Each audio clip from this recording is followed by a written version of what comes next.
Heidi was saying, when we look at the region inside the United States, right, to some degree, almost a colonial state within the country, a developing country within the country, simply because all of the issues of development and economic opportunity and education are challenges for us in the Deep South. And I want to make sure, while we do work across the South, which is pretty much 15 to 16 states, including Washington, D.C., the Deep South is where I'm talking about, and that's about 7 states, but that goes beyond a geographic distinction, okay? It has huge implications for civil rights, for political issues, for cultural, for social, for economic. We're the poorest region. We have the fewest donor resources. We have the highest, across the southern region, we have the highest infant mortality rates, the highest maternal mortality and morbidity rates, the highest illiteracy rates, the highest rates in chlamydia and gonorrhea, particularly in the Black community.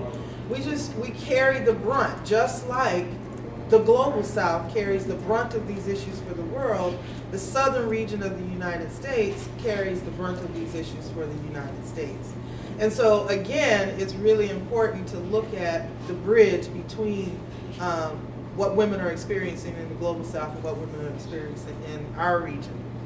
The piece that I lift up also that we sort of brush to the side is sort of this forgiven piece, or we take it as a given, around the fact that, you know, we live in that region that I don't just think is the Bible Belt, but the buckle.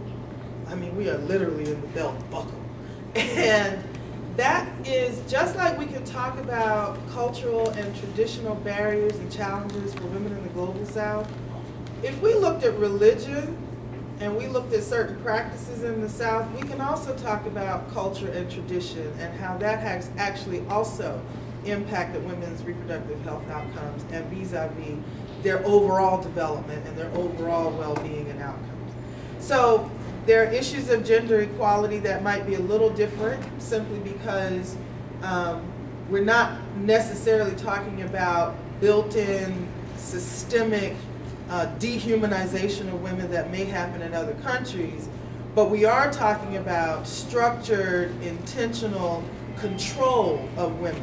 Women's ability to even get work, but women's ability to choose their reproductive health outcomes, women's ability to choose who and how their families are going to operate, including poor women who can't get additional resources if they actually have a full intact family with a partner.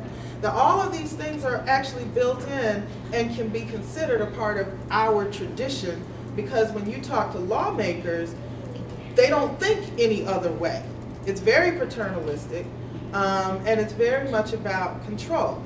And so that's where we are, and you can pick up certain regions or certain communities in the South, plump them anywhere in Africa and the Caribbean, and aside from language, it would look like the same story.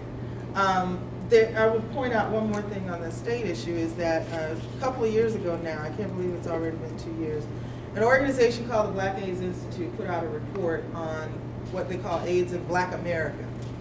And it's a really comprehensive report about looking at all the critical issues that impact African Americans or people of African descent in the U.S. specifically, but then compares people of African descent in the U.S. around HIV and AIDS to what's going on with HIV and AIDS in Africa.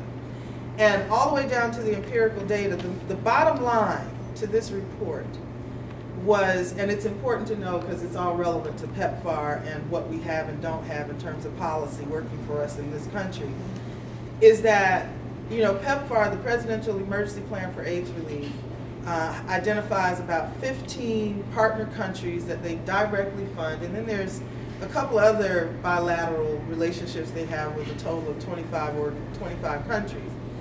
But those primary countries that are funded for PEPFAR are all in Africa with the exception of Vietnam and Thailand, I believe.